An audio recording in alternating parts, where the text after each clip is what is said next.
Hello again.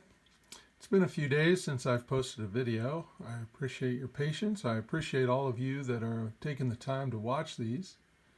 Again, I want to give the disclaimer that one, I'm not a professional YouTuber or videographer. I'm just a guy that's concerned about the direction Americans are choosing to go and trying to help do my part to help understand why things are happening the way they are, and hopefully I'll get to the point where once we kind of get the whys, we'll get the how to fix it. But that's a little bit down the road yet. And also, none of this is legal advice. This is just for educational purposes. And be patient with me. Like I said, I'm not a professional YouTuber or anything like that. And I try to do this all in one cut. I don't have the ability. I don't know how to edit stuff and all that. So as I bumble along, be patient.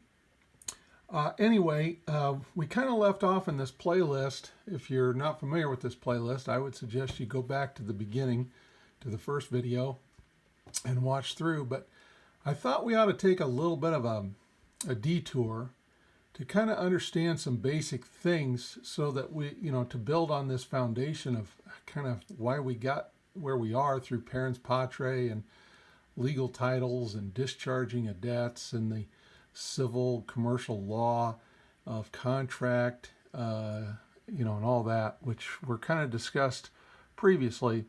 But let's back up a little bit and let's take a look at some of where we came from and how we got here. Now, what you see on the screen, this first quote, is from one of my favorite Americans. His name was Lysander Spooner, and he wrote a treatise called No Treason. And this is a quote from No Treason, and I'll kind of slide here in a little bit and we'll read it. The question still remains, how comes such a thing as a nation to exist? How do millions of men scattered over an extensive territory, each gifted by nature with individual freedom required by the law of nature to call no man or body of men his masters, authorized by that law to seek his own happiness in his own way, to do what he will with himself and his property, allodial, so long as he does not trespass upon the equal liberty of others, authorized also by that same natural law, to defend his own rights and redress his own wrongs, and to go to the assistance and defense of any of his fellow men who may be suffering any kind of injustice. How do millions of such men come to be a nation in the first place? How is it that each of them comes to be stripped of his natural God-given rights and to be incorporated, compressed, compacted, and consolidated into a mass with other men whom he never saw, with whom he has no contract, and towards many of whom he has no sentiments but fear, hatred, or contempt? How does he become subjected to the control of men like himself, who by nature had no authority over him, but who command him to do this and forbid him to do that, as if they were his sovereigns, and he their subject, and as if their wills and their interests were the only standards of his duties and his rights, and who compel him to submission under peril of confiscation, imprisonment, and death.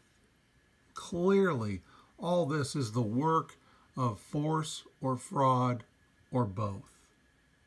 Now, I agree with everything Lysander Spooner wrote here, but Lysander got off the rails with that very last sentence.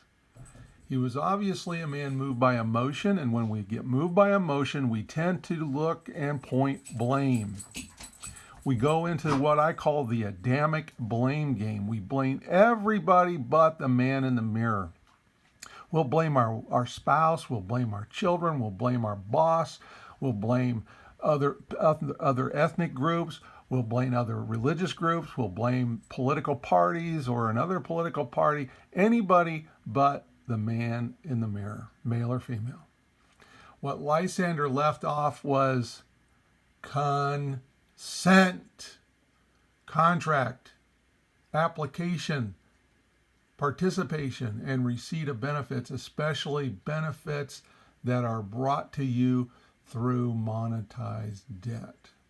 Debt is the biggest binding agent of all that create these corporate bodies that he's bitching, moaning, and complaining about. Now let's go to another author. This is a book that I have on my shelf here. Let's see if I can find it in all this long list of stuff I've got open to kind of go over with you. See if I can find it. Oh, here we go. This is from Henry Maine. It's you can still get this book. They've published it as Cosimo Classics, Ancient Law by Henry Sumner Maine. So this is from that book. My little red comments here that we come across are my little editorial comments. Now this is from that, it's from Status to Contract, excerpted from that book, Ancient Law, 1861. Now Mr. Maine writes, he gets a little piece of this puzzle here that Lysander missed. The movement of the progressive societies, civil law, corporate body politics, has been uniform in one respect. Through all its course, it has been distinguished by the gradual dissolution of family dependency. Oh, that's huge. That's natural law. The only body politic that we should be a member of in the state of nature under the law of nature and nature's God is our natural family. You can think of these civil law, corporate body politics, nations, as surrogate families. Ouch.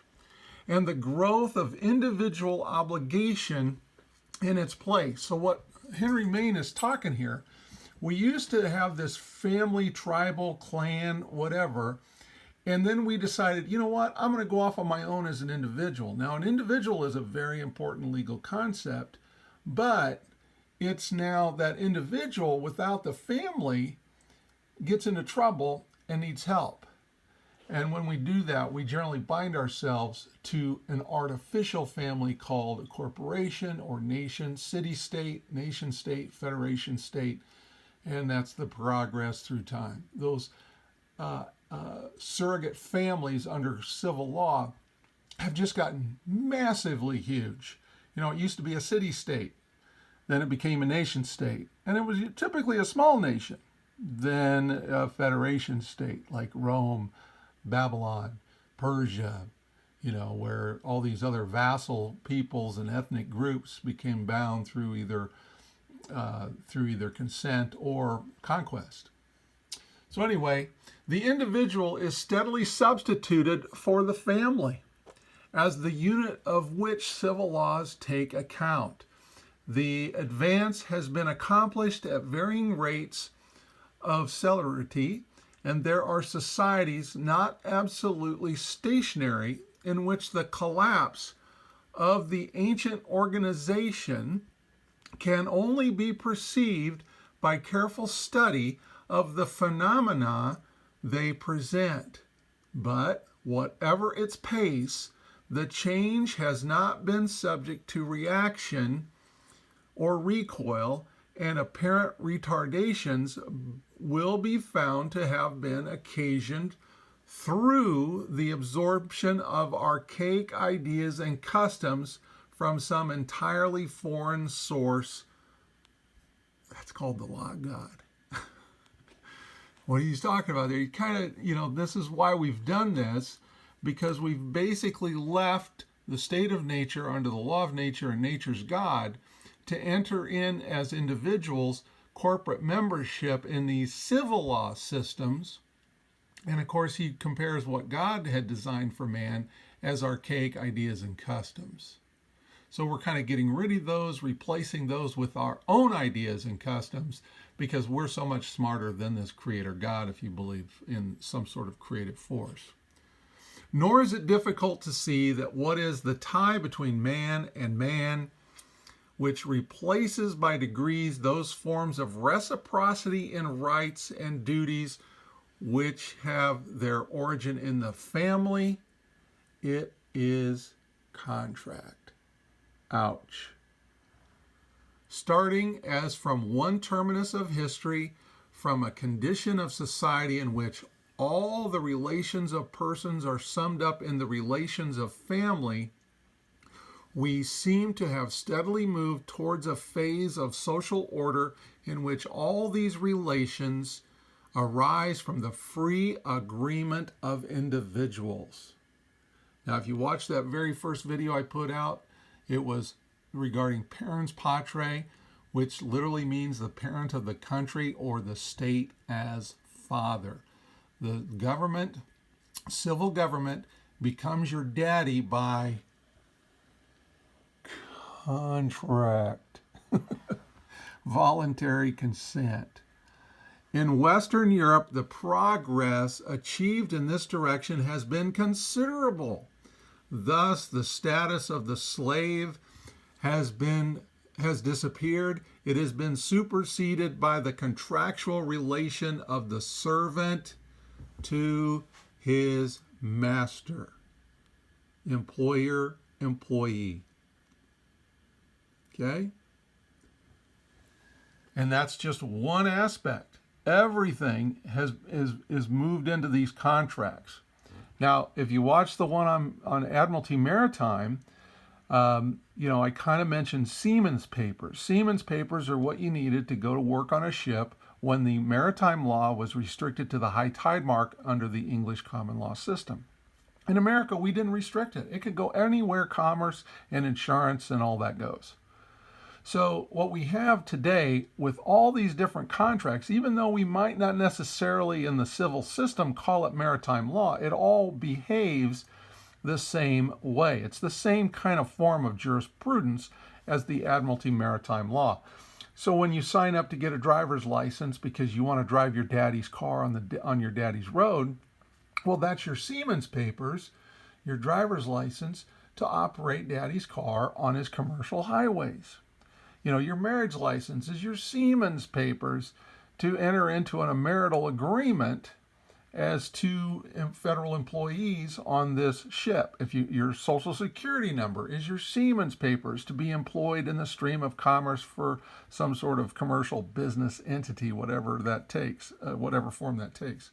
Corporation, LLC, sole proprietor. That's all licensed and regulated by the state. So all of these contracts for insurance, contracts for medical, contracts for attorneys, contracts for employment, every time you sign your name, you are signing away a little bit of your access to your natural law rights and liberties. And you're free to enslave yourself voluntarily. And that's what Lysander Spooner missed, that good old Henry Sumner Maine picked up the pieces for. Let's see what else we got here. Now let's just go through a few oddball ones here to give us something to think about. This is kind of some very good questions that were asked, kind of like Lysander Spooner. This one's from Etienne de la Boetie. If I pronounce that wrong, I'm not a Frenchman. And this is from the Politics of Obedience, the Discourse of Voluntary Servitude. And you can still get that book. It's over here on the shelf somewhere. This is a quote from it. I should like to merely understand how it happens that so many men, so many villages, so many cities, so many nations sometimes suffer under a single tyrant. Now I've added, or an oligarchy of a few or many tyrants, legislatures, Congress, etc., who has no other power than the power they give him. How'd they give it to him? Contract, consent. who is able to harm them only to the extent to which they have the willingness to bear with him. Okay, but they've bound themselves. Who could do them absolutely no injury unless they preferred to put up with him rather than contradict him? Well, then you're in breach of contract. There's a legal way and a lawful way to extricate yourself from all these contracts. If you just start rebelling against them, then you're not going to have the protection of a supreme spiritual power under the natural law that can kind of guide you and protect you. If you just start rebelling, you're going to get thumped. And I've seen it happen over and over and over again. Surely a striking situation, yet it is so common that one must grieve the more and wonder the less at the spectacle of 1,000,000 men serving in wretchedness, their necks under the yoke. Civil law, admiralty, UCC, equity, contract. Not constrained by a greater multitude than they. Shall we call subjugation to such a leader cowardice?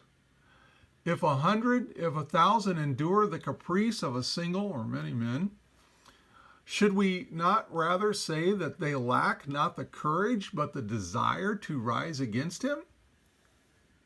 And that such an attitude indicates indifference rather than cowardice? When not 100, not 1,000 men, but 100 provinces, 1,000 cities, 1,000,000 men refuse to assail a single man or a gaggle of men, from whom the kindest treatment received is the infliction of serfdom and slavery, again via civil law contractual consent, what shall we call that? Is it cowardice? When 1,000, 1,000,000 men, 1,000 cities fail to protect themselves against the domination of one? This cannot be called cowardly, for cowardice does not sink to such depth.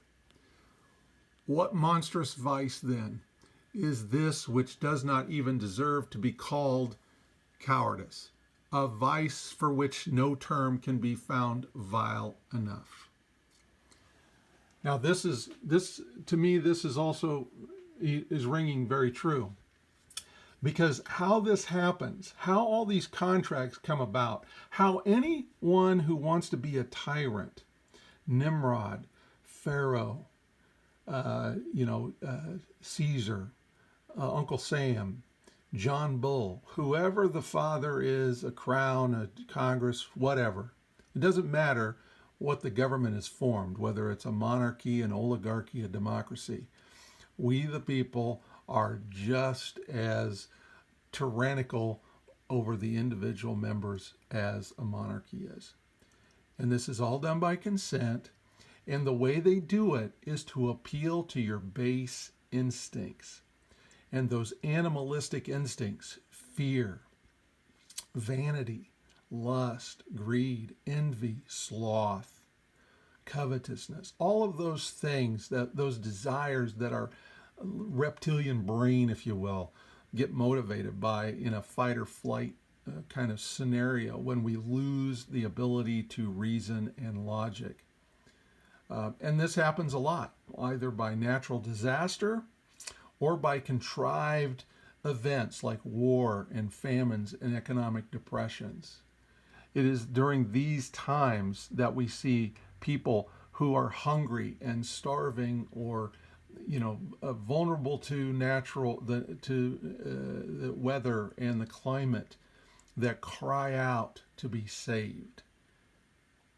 Instead of working together voluntarily, they bind themselves by pledges of allegiance to a body politic under the civil law. And then they just keep praying, applying, asking, begging for more and more. Let's see what else we got here to go through. I'm going to close that. I should close the ones that I've read so it makes it easier for me to find what we're looking for. Okay, how about Bashiat? Bashiat, there's a little book called The Law. This is from page 8 This is talking about once you're a member of a political body, this is what happens, the infighting. And we see this between Democrats and Republicans in the United States right now. It's horrible. As soon as the plundered classes gain political power, they establish a system of reprisals against other classes within that body politic, the other members. They do not wish to abolish legal plunder. This objective would demand more enlightenment than they possess. Instead, they emulate their evil predecessors by participating in this legal plunder, even though it is against their own interests. So again, these base instincts like revenge. Look at what they did to Donald Trump. Revenge. And in that, they go to the same thing with like 9/11. What in seeking that revenge, following those base animalistic instincts, how much rights and even the civil rights of the corporate members, how many of those corporate rights did you lose because of these emergency situations that come up, and or just the political infighting between people in groups within the body politic? Let's see here. This is from David Hume of The Principles of Government in Essays, Literary, Moral, and Political. It's another good one. Nothing appears more surprising to those who consider human affairs with a philosophical eye than the easiness with which the many are governed by the few, and the implicit submission with which men resign their own sentiments and passions to those of their rulers. When we inquire by what means this wonder is effected, we shall find that as force is always on the side of the governed, a great many masses, in other words, the governors, very few, have nothing to support them but opinion. It is therefore on opinion only that the government is founded. And this maximum extends to the most despotic and military governments as well as to the most free and most popular. Again, public opinion. How many Americans, our Constitution is the greatest thing in the world. We're the greatest nation that's ever been. It's all nonsense. It's all horse shit. Excuse my French. But if you believe that crap, you deserve to be a slave. Sit down, shut up, and ride the back of the bus. And when your daddy says stand up and work, work. And when your daddy says pay me a tribute, pay the tribute. But if you're looking to be a free man again, well then, there's a way to do this, and there's a way to avoid trouble. Now, Dresden James had some very clever little things to say. He said, the ideal tyranny is that which is ignorantly self-administered by its victims. The most perfect slaves are, therefore, those which blissfully and unawareedly enslave themselves. Contract. There's a maxim that I thought was very clever. It nails it. When you change your God, a God is a title, not a name. It means a mighty one of authority or a mighty authority, a sovereign power, a lawmaker, a ruling judge. The God of the Bible, Yahweh, Yahuwah, Jehovah, whatever you want, however you want to pronounce that name, that title of God in the Bible is a mighty one of authority. He's a lawgiver. He's a ruling judge. He's a sovereign power. He created a nation at a mountain called Sinai. Okay, so now Dresden James also said, a truth's initial commotion, and that's what you're starting to get by watching these videos, a truth's initial commotion is directly proportional to how deeply the lie was believed. It wasn't the world being round that agitated people, but that the world wasn't flat. When a well-packaged web of lies has been sold gradually to the masses over generations, the truth will seem utterly preposterous and the speaker a raving lunatic. Now, I've been called a raving lunatic many times, and I always think of Dresden James, because as I bring you these things from parens patriae to how the various forms of civil law work against you via contract, you've never been taught this, and most people will have a cognitive break and then blame me. Okay, I don't care, blame whoever, but when you're ready, look in the mirror and say, you know what, I did this to myself. I'm the only one that can fix it, and that's the truth. This cannot be fixed through the corporate body politic. This cannot be fixed by majority vote. This is done by each individual choosing to undo what they did to themselves. And no one can do it for you. You have to do it yourself. Oops, I didn't know I changed anything. Okay, let's see. Maybe I didn't want that. Okay.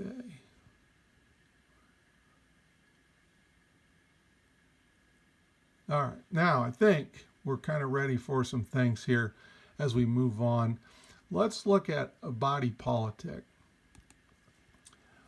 Because what is this thing that Lysander Spooner, as we read earlier, was like, how do we get involved in this? Again, it's by consent. And then once our parents are members, we become typically automatically members, but there's always an opt-out. They want to govern by consent, not conquest. Conquest, people wake up too soon. They're not reliable slaves. This is kind of what was in the movie The Matrix. Remember when the agent was telling Mr. Anderson, or whoever it was, I can't remember. Maybe it was one of the the father-mother figures of the Matrix system that was telling Neo, we tried to make a perfect world, but the people rejected it, right? So they had to create some sort of suffering and things like that to make it a little more real world that the people will accept it. So we join these body politics, again, most of the time because of vulnerability, the lack of a strong family, a lack of a strong independent community of families, and some disaster comes along that maybe wipes that community or causes that community to suffer, so then they form a more perfect union through a social compact, and that's what creates this body politic. So body politic or corporate, a social compact by which the whole people covenants with each citizen and each citizen with the whole people, that all shall be governed by certain laws for the common good, as a term applied to a municipal corporation, school district, county or city, state or nation or public association. These are all body politics or corporate. That's from Black's Law. Most of these are going to be from Black's Law. Corporate body. Term is equivalent to body corporate, i.e. a corporation. The United States has always been a corporation, whether that was under the Articles of Confederation or under the Constitution of 1787. Each state has always been a corporation. All governments are corporations. We'll see that a little later. Country. In the primary meaning, country denotes the population, the nation, the state, or the government having possession and dominion over a territory. So country, yes, it can sometimes mean the territory, but in law, the real term that we want to use would be territory to talk about the dirt. The United States did not create the dirt. The United States creates artificial persons. The state creates persons and artificial persons. The state of Nebraska, the state of Florida, the state of Texas, the state of New York did not create the dirt. It did not create the territory. It can only create what it has the power to create, which are fictions of civil law. The natural law, the God of nature and nature's God, and the God of nature and the law of God, he, she, whatever, created the dirt and the trees and all that. Country. Now, this one comes from Bouvier's Law Dictionary, adapted to the Constitution and laws of the United States of America and of the several states of the American Union, and this is the edition from 1856. Country. By country is meant the state of which one is a member. Ooh, okay. Every man's country is in general the state in which he happens to have been born, though there are some exceptions. See, domicile, inhabitant. But a man has the natural right to expatriate himself, i.e., to abandon his country, that corporation, or his right of citizenship acquired by means of naturalization in any country in which he may have taken up his residence. See allegiance. That's also faith, fidelity. Citizen, expatriation. In another sense, country is the same as pays or in pays. So in pays means in country. So that's kind of a common law term going back to, like if we went to a real court of allodial common law freemen, like the Witten of the Anglo-Saxons, where they're using this customary law to help settle disputes between two people that have a bitch with each other. Okay? So nation, a people or aggregation of men existing in the form of an organized jural society. State. In its largest sense, a state is a body politic or a society of men, a body of people occupying a definite territory and politically organized under one government. Title 28 U.S.C. Section 3002, United States means a federal corporation. And I got to scroll up here. The United States, again, this is Bouvier's. The United States of America are a corporation endowed with the capacity to sue and be sued to convey and receive property. 1 Marsh, DEC 177-181. But it is proper to observe that no suit can be brought against the United States without authority of law. So this is 1856. Some patriot numbnuts out there will say, well, the United States didn't come with corporation until 1871 when Congress kind of delegated its authority over running D.C., the city, to a different municipal corporation. Now, the United States has always been a corporation. All right, let me see. I think I got another page here of definitions for that. Let's see. Body politic, corporate. Okay. So this is from a regular common language dictionary, Webster's New Dictionary, unabridged, 1965. The United States federal government is a corporate entity or society, which makes it a person. A monarch is a single or sole ruler of a state, a person or thing that suppresses others of the same kind. I always thought that was very interesting, very truthful. Good job, Webster's. Okay, this is from a Supreme Court case, Van Brocklin versus the state of Tennessee back in 1886. In the words of Chief Justice Marshall, the United States is a government and consequently a body politic and corporate. We just read those definitions, capable of attaining the objects for which it was created by the means which are necessary for their attainment. This great corporation was ordained and established by the American people. Yeah, that's kind of a deception. Really, the states, and not individually. Did any of the American people vote directly? Was it a voluntary vote of individuals to create the United States through the Constitution, or was it a convention of the states? See, this is kind of a lie. And endowed by them with great powers for important purposes. Its powers are unquestionably limited, but while within those limits, it has perfect a government as any other, having all of the faculties and properties belonging to a government with a perfect right to use them freely in order to accomplish the objects of its institution, its charter.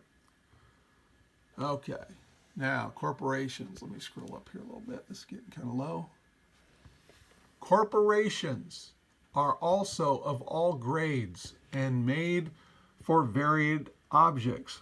All governments are corporations. You get that? All governments are corporations from their inception, created by usage and common consent, or grants and charters, constitutions, which create a body politic for prescribed purposes. But whether they are private, local, or general, in their objects for the enjoyment of property or the exercise of power, they are all governed by the same rules of law. As to the construction and the obligation of the instrument by which the incorporation is made. The charter, corporate charter. The federal government itself is but a corporation created by the grant or charter of the separate states. Now there, Bouvier's got it right here. I guess that's Supreme Court. Sorry, that's the United States Supreme Court. U.S. Supreme Court, proprietors of Charles River Bridge versus proprietors of something else. I didn't finish typing it. 36 U.S. 420, 1837. Just a couple more here. Corporation, this is back to Bouvier's, I think. Let me scroll up here. Corporations are also of all grades. Nope, that's the wrong one. Sorry, I read that one already. Oh, I guess it won't scroll up anyhow. I gotta drop the camera. Corporation. Nations or states are denominated by publicists, bodies, politic, and are said to have their affairs and interests and to deliberate and resolve in common. They thus become as moral persons, having an understanding and will peculiar to themselves, and are susceptible of obligations and laws. That's from Vital 49. That's Vital wrote the International Law or Law of Nations. In this extensive sense, the United States may be termed a corporation, and so may each state singly. And that is Bouvier's Law Dictionary, again from 1856, and from 495 U.S. 182, 1990, the United States is a corporation. So all the states are corporations. The United States, the state of Germany is a corporation. All these things are corporations. All governments and all nations, whatever. Okay, now if we've read those through very carefully, let's take a look at something here. Let me ask you a question. How many of you or your ancestors who were here signed the document called the Constitution of the United States in 1787? Are any of your ancestors a party to that document? Did they draft it and sign it and then present it to the states? Let me ask you something here. Let's skip to this one first. This is Blackstone's Commentaries of the English Common Law at 438, defining people, capital P, as in we, the people. The popular leaders who in all ages have called themselves the people. Ouch. So, were any of you the popular leaders? Let me come down here to another, let's scroll up here a little bit. This is from a case in 1854, which was prior to the 14th Amendment. The Supreme Court of Georgia in the case Paddleford, Fay, and MP Company versus Mayor and Alderman of the City of Savannah, 14, Georgia, 438, 520, 1854, again was prior to the 14th Amendment, which created federal citizens. No private person we could call them state citizens or state nationals, we could call them allodial common law freemen, has a right to complain by suit in court on the ground of a breach of Constitution. Now, this would be the federal Constitution, the U.S. Constitution. What? No state citizen or state national at that time, i.e. a common law allodial freeman, a mere inhabitant? The Constitution, it is true, is a compact, but he is not a party to it. The states are party to it. So these corporations called State of New York, State of Virginia, State of Maryland, State of Delaware, State of Rhode Island, whatever, they got together and they created the United States in convention, not the individuals in America. They didn't do that. So here's another one. This is the United States Supreme Court. I think this is from, I put it up here at the top. This precedent below is firmly established in the case of Barron versus City of Baltimore. Well, that's on the one I just read. But the case below is Barron versus City of Baltimore, 32 U.S. 243, 1833. The U.S. Supreme Court statement that avowed the first 10 articles in amendment from applying to pre-14th Amendment states nationals was: the Constitution was ordained and established by the people of the United States. Remember, the people. What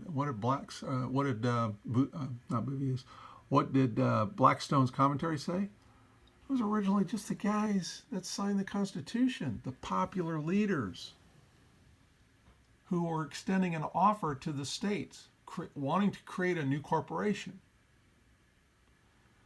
for themselves, for their own government, and not for the government of the individual states. Each state established a constitution for itself, and in that constitution, the state constitutions, provided such limitations and restrictions on the powers of its particular government as its judgment dictated. The people of the United States, see Blackstone's definition above, framed such a government for the United States as they supposed best adapted to their situation and best calculated to promote their interests. These were commercial men. You want to know why the Admiralty wasn't limited to the high tide mark? The guys that created this Constitution in 1787 were commercial men who wanted all kinds of commercial law to promote their interests. Ta-da! And they did it. The states, well, North Carolina and Rhode Island held out for a few years. They couldn't participate in the election of George Washington because they didn't ratify. But the other ones did, so they were a party to it. And then North Carolina and Rhode Island, a few years later, they joined into. Okay? The powers they conferred on this government were to be exercised by itself, and the limitations on power, if expressed in general terms, are naturally and necessarily applicable to the government created by the instrument. They are limitations of power granted in the instrument itself, not of distinct governments framed by different persons for their different purposes. The people of a state got together and formed their state. Remember, a state is a body politic. And then they created a government from that, generally by sending people to go create a government, the ones they thought were smarter than them. And then Thaddeus Stevens, he was the chairman of the House Ways and Means Committee during the U.S. Civil War. He made a very bold statement here. He says, though the president is commander-in-chief, and that's in Roman civil law speak, imperator, commander of the armies, Congress is his commander, and God willing, he shall obey. He and his minions shall learn that this is not a government of kings and satraps, but a government of the people, and Congress is the people. Remember, Blackstone's common law commentaries 438 people, the popular leaders who in all ages have called themselves the people. And now under the 14th Amendment, you're the serfs of the people. That's why Congress has control of you. Congress is we the people, and the 14th Amendment U.S. citizen is just an employee, a serf, a voluntary bondservant of the people. And you think you're the people. No, dude, you never signed any of that. You didn't do any of that. You contracted to become their serfs. You were meant to remain a common law allodial free man, but you didn't do it. You started begging for benefits. So let's take a look at a couple of things here. Now, how did this Constitution come about? Remember, originally they were just going to amend the Articles of Confederation. And then they decided, these guys that signed this thing said, hell no, let's make our own corporation and give ourselves a lot more power. Because we're commercial men. The Articles of Confederation kind of limit them a lot. Let's give ourselves absolute power and authority over interstate and foreign commerce. Let's give ourselves absolute power over, coining money and regulating the value thereof. Let's give ourselves absolute power over, over a navy and being able to call up the militias of the states. Let's give ourselves, the power to regulate immigration and naturalization. These guys weren't stupid. These guys knew exactly what they needed to do in order to create what they needed for their own benefit and purposes as commercial men, and they did it. So this is from, let me just read the quote. We'll just go down.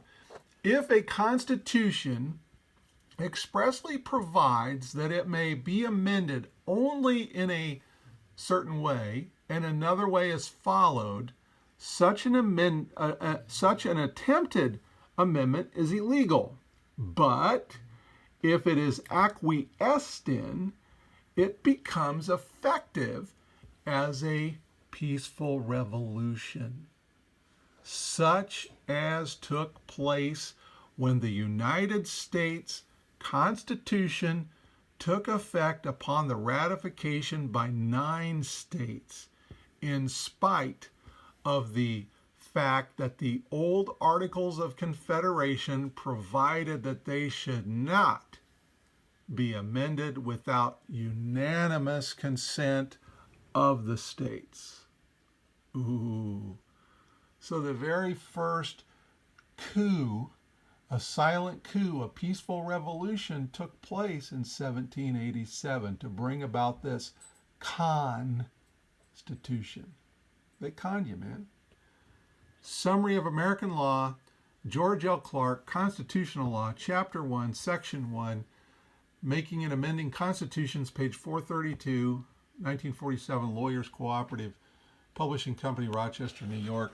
That's this book right here. George Clark was former member of the law faculties of Stanford, the University of Illinois, Michigan, Missouri, and New York universities. Okay, now this is my little comment here, and I think it's important, so we'll go through it. In a pure republic. Now, republic comes from a Latin idiom, means things public. Okay, so your government takes care of the things public. You, as an inhabitant, a common law freeman, you take care of the things that are not public. You're free. Libera res publica. You're free from things public in a republic. Now, how many of you are free from things public? Are you free to ignore public policy? Are you free to ignore, public business, public parks, public libraries, public schools, public roads? I mean, just about everything a 14th Amendment citizen does under this commercial law contractual nexus that they bound themselves to is done in public.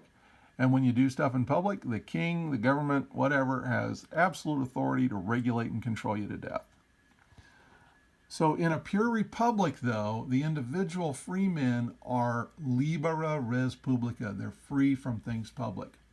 The rights of the individual free man is superior to the will of the majority. Therefore, any action the collective corporate body politics makes it must be done with unanimous consent. That's why they put it in there like that. Of all the individuals or all the parties involved. All the states, being moral persons, corporate bodies, had to consent. When they didn't, it became a peaceful revolution because they acquiesced to it. This is how it works. It's all done by your acquiescence, your consent, your participation, and then your receipt of benefits. Majority rule, mob rule is an anathema to a pure republic, but is a vital component of socialism and communism and fascism and corporatism and statism and all the isms. As Vladimir Lenin said, democracy is indispensable to socialism, and democracy is the road to socialism, by Karl Marx. And it doesn't matter, everything on the left, all the isms, fascism, statism, Nazism, socialism, communism, it doesn't matter. Doesn't matter. Those are all totalitarian corporate body politics where they absolutely have absolute dominion over their subject members that are human resources.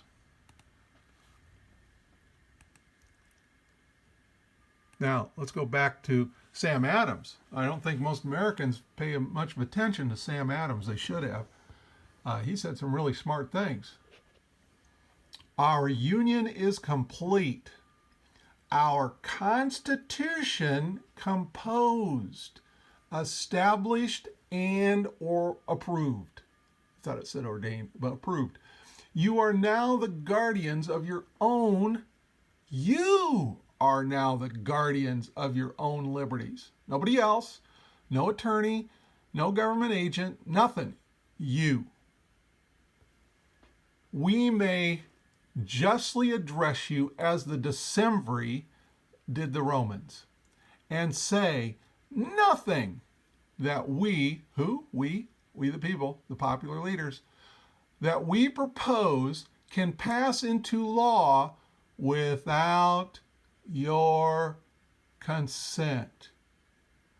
Be yourself, O Americans, the authors of those laws, your own contracts, on which your happiness depends.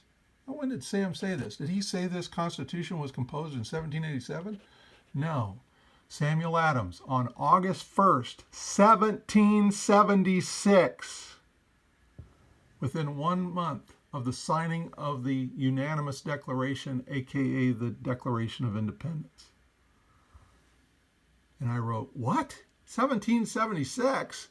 Constitution composed, established, and approved in 1776? Adams must be insane, right? The Articles of Confederation, the first corporate charter creating a corporate federal agent, wasn't ratified until 1781 by the states. And the silent coup that became the U.S. Constitution wasn't acquiesced to until 1787. That's a typo. Oh, that's right. Adams is not insane. He's referring to the true and pure republic.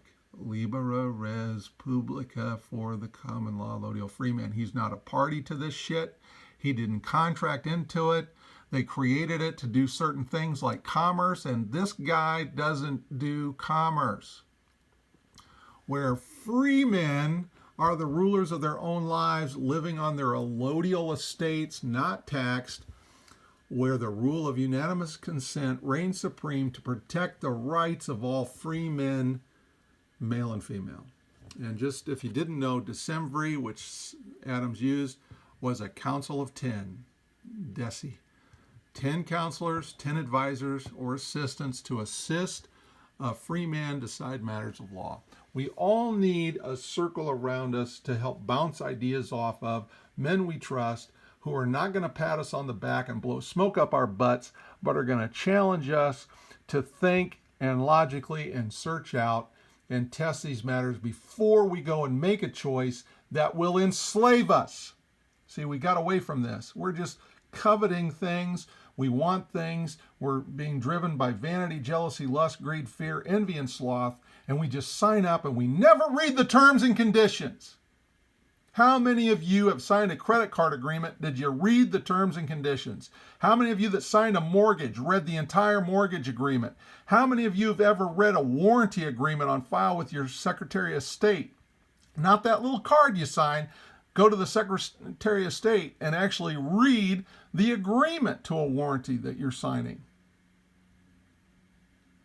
How many of you have ever read the civil laws of your state, whether or not you want to get a marriage license? Driver's license. How many of you understand these things? You don't have a council of 10 that can discuss matters of law with you.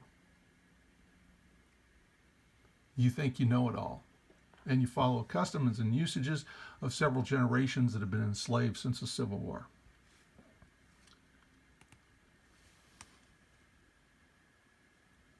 Let's see what else we got here. Trussell Adam. This is from a series of books that my wife and I have in the living room. It's a whole volume set. It's from the March of Democracy, History of the United States. This is from volume 1. The Rise of the Union. This series is by James Trussell Adams, page 44. This was all published in 1932. This is coming now. Where he's writing from is before the Declaration of Independence. Well, and that's actually kind of wrong. I meant to put in there before the Constitution. America was already a pure republic composed of freemen, and that's kind of true. The king was so far away, most of them didn't. It was mostly commercial men that were bitching, moaning, complaining. You know, most people didn't. You know, the king didn't affect them at all. Okay, the ordinary citizen, a mere inhabitant, not a corporate member under the 14th Amendment, living on his farm, owned in fee simple, allodial freehold, untroubled by any relics of feudalism, untaxed, save by himself, meaning he hadn't consented for all this crap. Saying his say to all the world in town meetings, had gained a new self-reliance, wrestling with his soul and plow on weekdays and the innumerable points of the minister's sermon on Sundays and meeting days, he was becoming a tough nut for any imperial system to crack. Well, kids, I hate to break it to you, but they cracked you. When did they crack you? 1787, and they've been knocking your head, cracking it wider and wider and wider. 1868 with Reconstruction, 1913, 1916, 1933, 1965, 1972, 1973, just on and on and on. You've been cracked a long time ago. Watch those other videos I put out, and you'll see the progression of the cracking. Now let's look at Hale versus Hinkle. This is before 1933, in 1906. You hadn't been fully cracked wide open yet in 1906. It's coming. 1933, boy, they give you a big hit in the head, and that knocks you into the Neo Matrix, I think. Hale versus Hinkle. This is comparing the difference between an individual and a corporation. Now, I'm not going to read the whole thing. We're just going to kind of do these top two here. We are of the opinion, this is the U.S. Supreme Court now, we are of the opinion that there is a clear distinction in this particular between an individual and a corporation, and that the latter has no right to refuse to submit its books and papers for an examination at the suit of the state. The individual may stand upon his constitutional rights as a citizen. Now, this is the inhabitant, not the corporate, member. He is entitled to carry on his private business, not commercial business, in his own way. His power to contract is unlimited. He owes no duty to the state or to his neighbors to divulge his business or to open his doors to an investigation so far as it may tend to incriminate him. He owes no such duty to the state, since he receives nothing therefrom. Uh-oh. Beyond the protection of his life and property. See, you've received everything now from the state and the United States.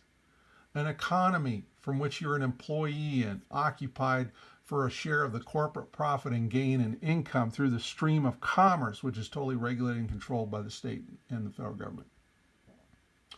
You got public school education. You received your education from the state. You contract with numerous creations of the state in the form of state banks or federal banks, national banks, insurance companies, corporations, blah, blah, blah, blah, blah. Everything. Remember, free from things public versus things public. You're doing everything public. And you receive all kinds of benefits, goodies, protections, franchises, immunities, licenses, permits, all from the state and the corporation because you're a member of the corporation. Upon the other hand, the corporation is a creature of the state. It's presumed to be incorporated for the benefit of the public. It receives certain special privileges and franchises and holds them subject to the laws of the state and the limitations of its charter. Its powers are limited by law. It can make no contract, not authorized by its charter. Its rights to act as a corporation are only preserved to it as long as it obeys the laws of its creation. Okay, now what you have done is we're an individual. Well, anymore, no. But Americans used to be individuals.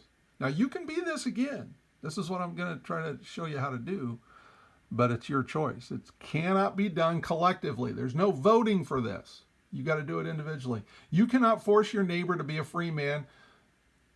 If he wants to bank, hey, he's free to bank. If he wants to have insurance and limit his liability through a contract, hey, he's free to do that. This is freedom, baby. You're free to be a slave, you're free to be a serf, or you're free to be a free man. As long as the Constitution is still available to you and they haven't amended it, to remove all this from, that's coming. But until they do that, you can still extricate yourself out of this mess through expatriation and getting out of this stuff and doing things differently. You can receive nothing therefrom if you want. I don't. State doesn't give me or provide me a damn thing, and I don't accept anything from the state. I reject it all. I dissent instead of consent. And I do it legally and lawfully according to the proper procedures to do that. A few more to get through here. I know this one's kind of going long.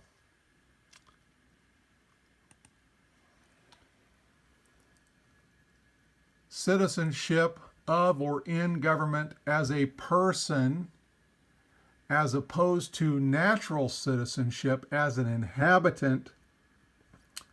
Different types of citizenship. See, one is, we don't even think about this, is a privilege granted or denied and regulated by a government.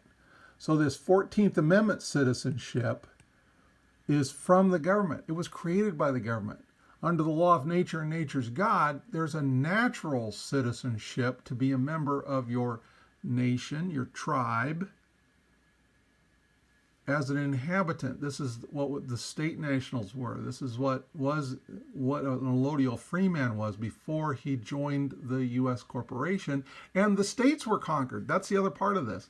The states, too, were conquered after the Civil War, during the Civil War.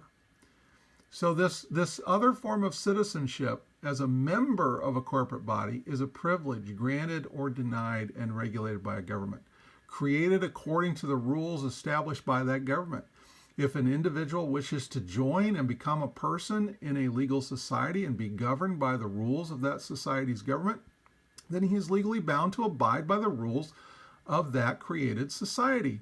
He bars himself from his own liberty and becomes a surety for the debt of his benefactor, the corporation.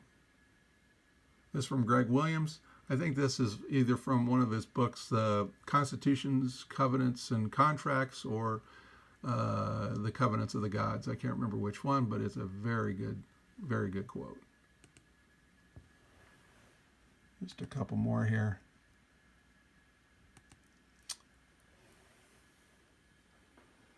United States Supreme Court Justice William O. Douglas, writing the dissenting opinion in Laird versus Tatum, 408 U.S. at 2829, 1972.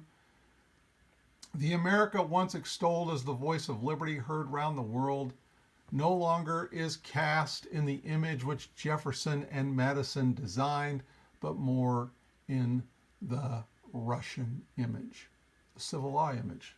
Russia wasn't a common law country, it's a civil law country. United States Supreme Court, Roe v. Wade, 410 U.S. 113, 1973. In this country, the law in effect in all but a few states until the mid-19th century was the pre-existing English common law. It was not until after the war between the states that legislation, civil law, commercial law, all of this, began generally to replace the common law. Why? Because that's what we chose. Americans chose to contract into this civil law nightmare and abandon what had its origins in the law of nature and nature's God. The common law originates from that. It was morphed to, it was bastardized from about 1066 AD forward, but it was a gradual change, and it just kind of like an exponential curve, whoop, shoots up there at the tail end.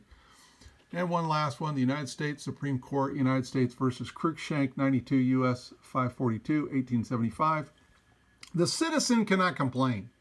Now, this is that 14th Amendment citizen. This is the one created by government. This is the one bound to obey, because he has voluntarily submitted himself to such a form of government. He owes allegiance, faith, fidelity, to the two departments, state and federal, so to speak, and within their respective spheres must pay the penalties. Ouch. Oh, I made a little ditty here.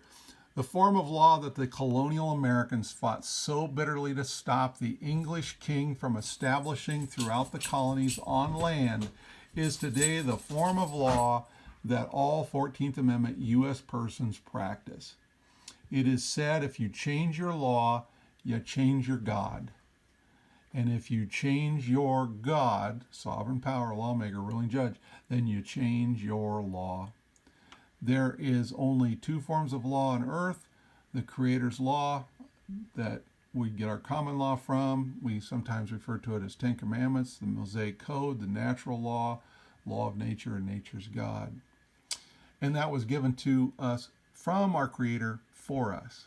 But we say, screw you, we're way smarter than you. So we go, hey, we're going to make human law, civil law, Babylonian law, Roman civil law, the 10 planks, communism, corporatism, whatever, for legal fictions called persons. To hell with you. We're going to do it our own way. And then we bitch, moan, and complain about it. And I think the Bible talks about this too. You know, you'll cry out to me in that day, and you're going to ask me to save you from that God that you put over you. And I'm not going to hear you. Now, this is one other one that I think we ought to just touch. Oh, you know what? No, sorry. I wanted to go get one other one that I didn't open yet. Let's see if I can find it here. Here's some quotes on citizenship so you can see this difference.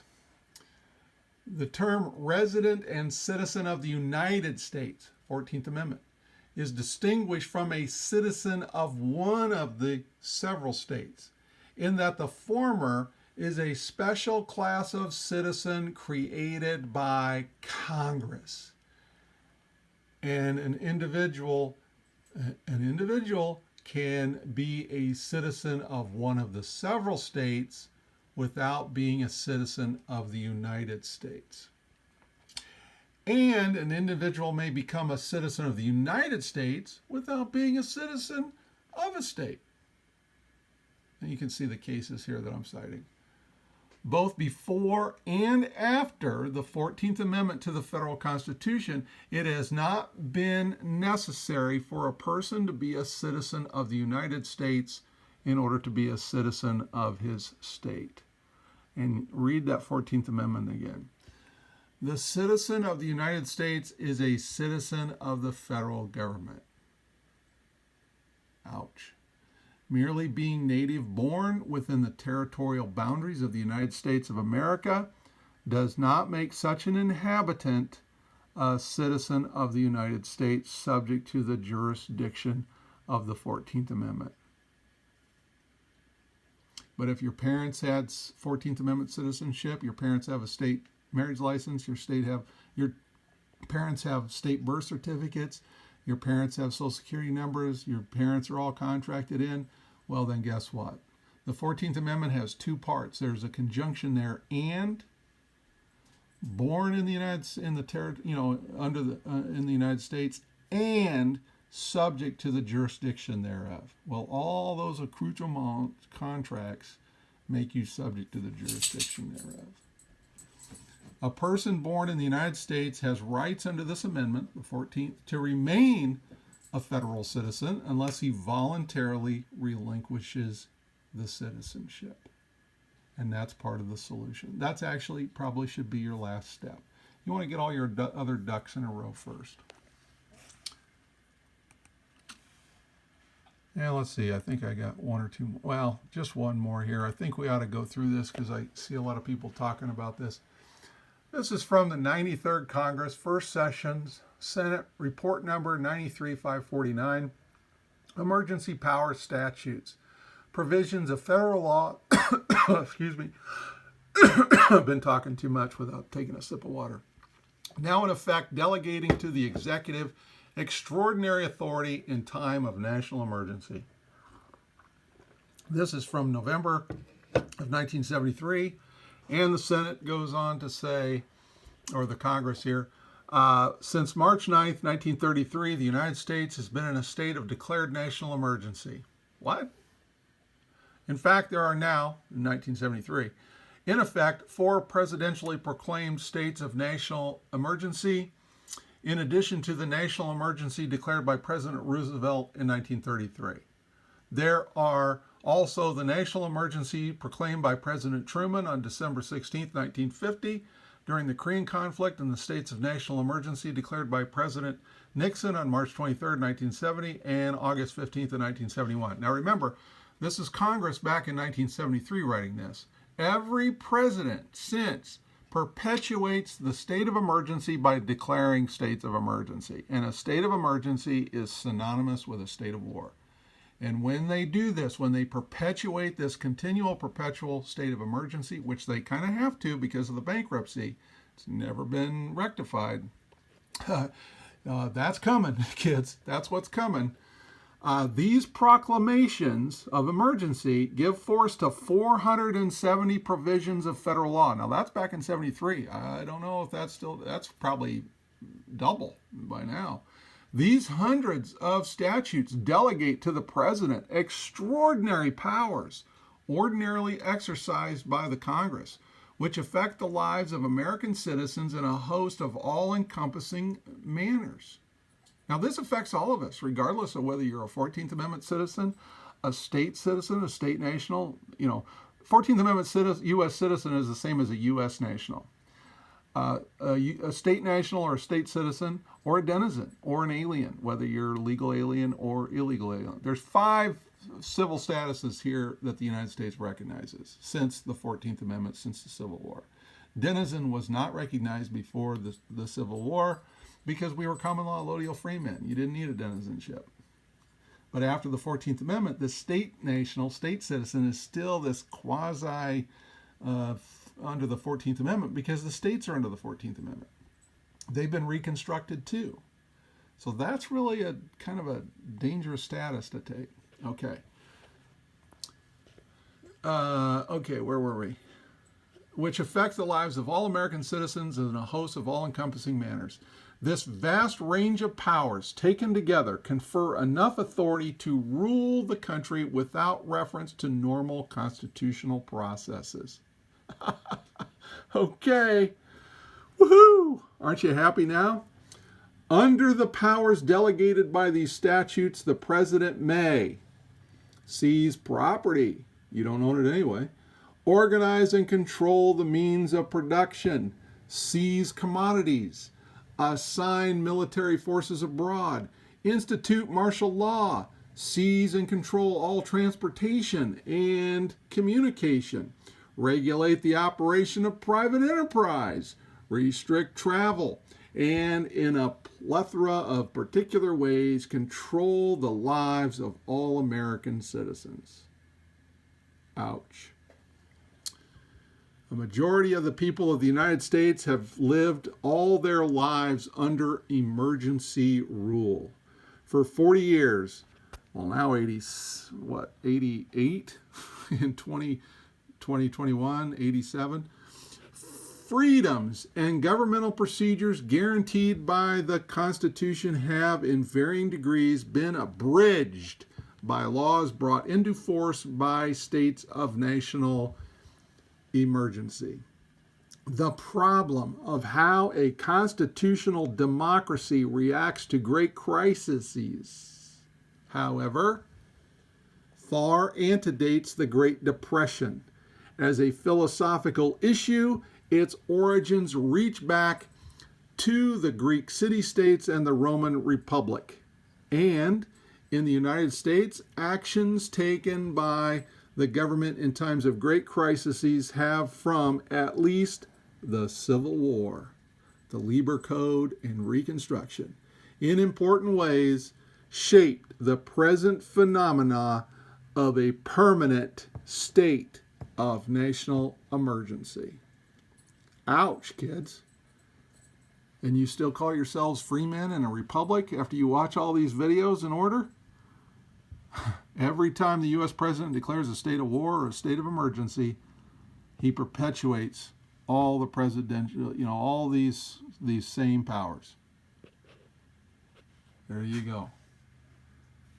So, be careful what you ask for. You're going to get it. Now remember, I've shared this one with you over and over again, and it's so important because without property, you don't have access to those inalienable rights. Rights follow property, not the other way around. If you don't have property, if you don't own yourself in allodium to control your labor, but you've pledged it into the pool of assets that's collateral on the debt, where you have to pay an income tax, you don't even own your labor. You don't own that car. You have a legal title to it. 73rd Congress, first session, Senate document number 43. After the United States Corporation declares bankruptcy on March 9th, 1933, the ultimate ownership of all property is in the state. Individual so-called ownership is only by virtue of government, i.e. civil law, amounting to mere user, and use must be in accordance with law, permits, licenses, speed limits, blah, blah, blah, building permits, building codes, whatever, and subordinate to the necessities of the state. What? Didn't we just read the president can seize property? Subordinate to the necessities of the state.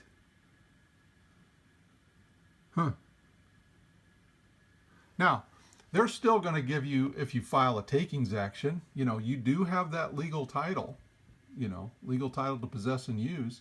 The state has the superior title. That's why you pay a tribute in the form of excise taxes like property taxes and all that stuff. So they're still going to give you that, that right of, when they take property eminent domain, you can file a takings action to get reimbursed for that legal title that you just lost. But wouldn't you prefer to own things in allodium, which is what we used to? Homo liber, a free man, an allodial proprietor. Allodial, free, not holden of any lord or superior, the state, fifth plank central bank. Owned without obligation of vassalage or fealty, excise taxes, registration, licenses. The opposite of feudal. Allodium, land held absolutely in one's own right and not of any lord or superior like the state or the banks. Land not subject to feudal duties, taxes, easements, assessments, or burdens. Permits, licenses, building codes, use statutes. An estate held by absolute ownership without recognizing any superior to whom any duty is due on account thereof. We haven't been allodial kids for a very long time. And that's what God gives you. He gives you a allodial title. He asks for a tenth under his statutes. How many? Tax Freedom Day today in America, I think, is approaching June 1st. June 1st, Tax Freedom Day. That's 50%. That means you labor from January 1 to June 1st every year, and everything you earn in that time period goes to pay your tax obligations at all levels: city, county, state, federal. You don't get to keep anything until after June 1st. And I'm telling you, it's going to get a lot worse. Your Tax Freedom Day is probably going to start moving into August. That's a sad state of affairs, and I think more people are going to start waking up and bitching, moaning, and complaining. But how you fix this, there's a legal and lawful remedy to this that you have to do yourself, not through the government or through voting. I appreciate you watching. Thank you very much. Remember, this is for educational purposes. This is not legal advice. I'm not a professional videographer. I hope you enjoy this. Leave a comment. Thanks for watching. See you next time.